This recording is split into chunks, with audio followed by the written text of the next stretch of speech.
मैं इस वीडियो की जिम्मेदारी नहीं लेता। इस वीडियो में बताए गए तथ्य गलत भी हो सकते हैं, तो आप लोगों से भी यही रिक्वेस्ट है, कृपया करके आपको जिस वीडियो के बारे में नॉलेज ना हो, इस वीडियो को शेयर करने से बचें।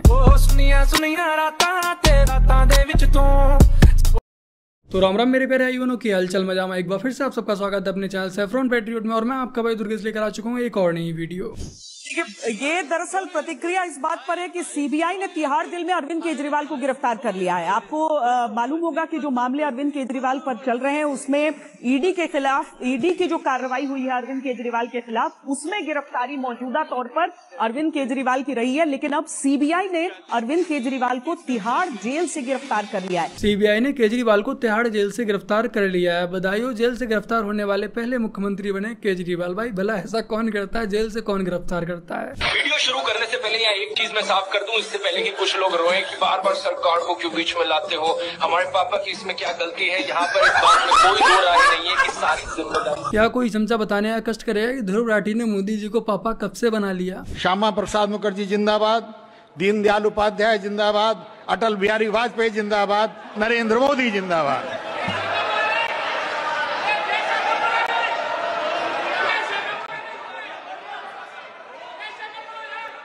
डॉक्टर हेडगेवार जिंदाबाद।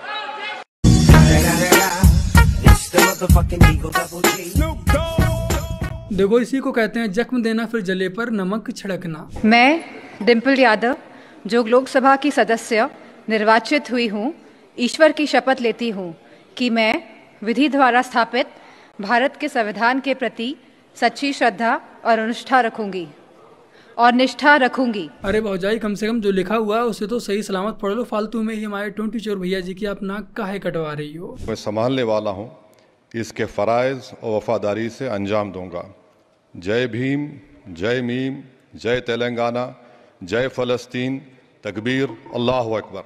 जय फलस्तीन, तकबीर अल्लाह अकबर। भारत माता की जय बोलने पर इनका पूरा का पूरा मजहब खतरे में आ जाता है और फिलिस्तीन की जय बोलने पर इन्हें गर्व महसूस होता है। और ये फिर कहते हैं कि हमारी देशभक्ति पर शक मत करो। वो तो भला हो कि इस समय बीजेपी की गवर्नमेंट है, वरना ये यहाँ पर खड़े होकर पाकिस्तान जिंदाबाद के भी नारे लगा देते, पाकिस्तान की भी जय बोल देते। अपना लिबास तब्दील कर रहे तो हम पूछना चाहते हैं आरएसएस के मोहन भागवत साहब से कि उन्होंने नागपुर में कहा कि मुल्क में ऐसे लोग हैं जो नारा नहीं लगाते भारत माता की जय का, उनको सिखाना पड़ेगा।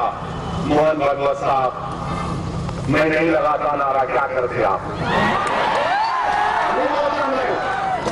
मेरे गले में छुरी भी रख देंगे तो नहीं बोलूंगा मैं, क्योंकि हिंदुस्तान के कॉन्स्टिट्यूशन में कहीं पर भी लिखा हुआ नहीं है भारत माता की जय बोलना। भारत के संविधान में तो फिलिस्तीन की भी जय बोलना नहीं लिखा है। बाबा साहब अम्बेडकर इनके लिए सही करके गए थे कि मुसलमान अपने देश के प्रति कभी भी वफादार नहीं हो सकता, वो सिर्फ और सिर्फ अपने मजहब के प्रति ही वफादार रहता है। पद को मैं ग्रहण करने वाला हूँ, उसके कर्तव्यों का श्रद्धापूर्वक निर्वहन करूँगा।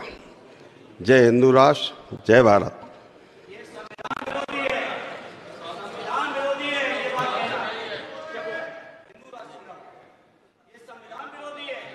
जब आप जय फिलिस्तीन बोलते हैं तब संविधान खतरे में नहीं आता, बट जब आप हिंदू राष्ट्र में ही रहकर हिंदू राष्ट्र की जय बोल देते हैं तब संविधान खतरे में आ जाता है। ये दोगलापन है हमारे देश के विपक्ष के नेताओं का। भारत माता की जय, जय श्री राम।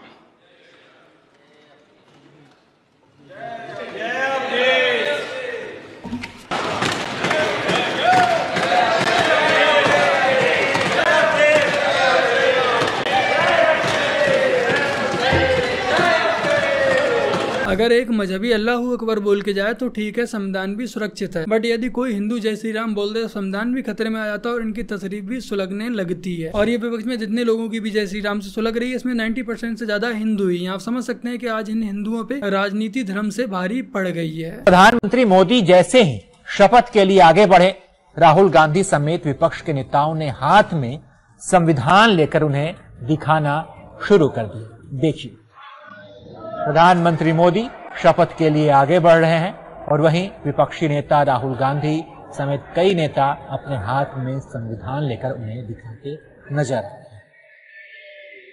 सदन के बाहर राहुल गांधी से जब पूछा गया कि आप लोग हाथ में संविधान लेकर सदन में क्यों आए, तो उन्होंने क्या जवाब दिया, आप खुद सुनिए। जो आक्रमण प्रधानमंत्री जी अमित शाह जी कॉन्स्टिट्यूशन पर, संविधान पे कर रहे हैं, वो हमारे लिए एक्सेप्टेबल नहीं है, वो हम होने नहीं देंगे।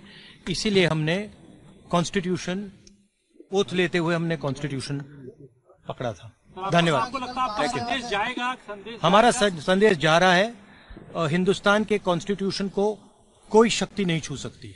धन्यवाद। अब भला मैं क्या ही कहूँ इन दलालों के बारे में। अजीत भाई ने बहुत ही सही से रेला, आप लोग खुद ही देख लीजिए। संसद द्वारा पारित कानून की प्रतिलिपि फाड़ने वाले नेता आज बंदरिया की तरह छाती में संविधान चिपकाए घूम रहे हैं। दर्जनों बार ब्रूट मेजॉरिटी के कारण मनमाने संशोधन करने वाली पार्टी आज संविधान को मजहबी किताब बना बैठे हैं और स्वयं को पैगंबर, जिसकी आलोचना केरल या नोएडा से करने पर हैदराबाद और बैंगलोर से पुलिस भेजी जाती है। ये बचाएंगे संविधान जो आपातकाल लगाकर कारावास में हत्याएं करा रहे थे, लोगों की आंखें फोड़ रहे थे, आवासीय कॉलोनियां समतल कर रहे थे, पत्रकारों पर प्रतिबंध लगा रहे थे, विरोधियों को जेल में ठूस रहे थे, जबरन सामूहिक नसबंदियां करा रहे थे। हालांकि एक व्यक्ति की ओर हो जाती तो हमें एक जोकर को भारत के भविष्य के रूप में देखने का कष्ट न सहना पड़ता। इंदिरा गांधी ने संविधान की प्रस्तावना ही बदल दी और कांग्रेसियों को कुछ नहीं मिला तो एडिटेड वीडियो चलाकर आरक्षण समाप्ति का झूठ फैला रहे थे। जिस पार्टी का हाथ खुला हो और हर बार सत्ता में आने पर कभी प्लेसेज ऑफ वर्शिप एक्ट, कभी वक्फ, कभी शाहबानो तो कभी सुप्रीम कोर्ट के जजों की सीनियरिटी की अनदेखी के थप्पड़ जनता पर बरसाती रही हो, उसे संविधान का 100 भी उचारने का अधिकार नहीं। कठपुतलियों को प्रधानमंत्री बनाकर स्वयं सुपर पीएम बन जाने वाली विदेशी महिला के हाथ में संविधान नहीं, लकड़ी से गिरते धागे उचित दिखते हैं। आपातकाल को लाना ही आपातकाल था। अघोषित आपातकाल वामपंथियों का मानसिक मैथुन और जल खिलड़ा के आपसी मनवहलाव की उंगलबाजियों से अधिक कुछ भी नहीं है।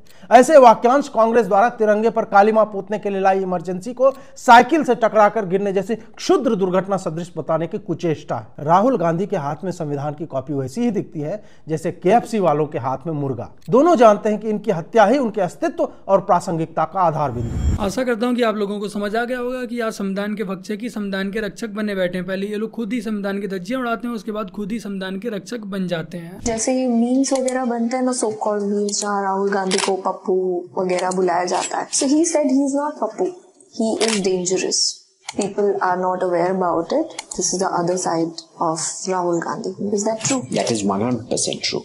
He is probably the most, मैं बोलूँगा कि शी जिनपिंग और पाकिस्तान आर्मी के बाद राहुल गांधी इस देश का सबसे बड़ा नेशनल सिक्योरिटी थ्रेट है। इतना एक इर्रेस्पॉन्सिबल बंदा जी, जो अपने टारगेट को हासिल करने के लिए देश जला डालेगा, वैसे हमको मिला नहीं है। इधर ही हमको सेपरेट करना है कि ये बंदा कितना डेंजरस है टू द पॉलिटिकल रेटरिक। ये जो पप्पू का जो रेटरिक है, ये पॉलिटिकल रेटरिक है। आज ये कांग्रेस व राहुल गांधी हिंदुओं को आपस में लड़ाने पर लगे हुए हैं, हिंदुओं को जातिवाद के नाम पर तोड़ने पर लगे हुए हैं और हिंदुओं के नाम का जो आरक्षण है, इनकी कोशिश है कि उसमें भी मजहबी लोगों को घुसेड़ दिया जाए। अगर गलती से भी कल को देश की सत्ता इनके हाथ में चली जाती है तो देश का बेड़ा गर्क होना तय है। तमिलनाडु में, कर्नाटक में, केरल में यहाँ डेमोग्राफी चेंज हो चुकी है। वहाँ पे बोनेट के ऊपर रखिए गाय को काट दिया जाता है। ये तो अन्नामलाई साहब है, ये IPS ऑफिसर है साहब, IPS ऑफिसर हो गए, पढ़ा लिखा स्टेट कहते हैं।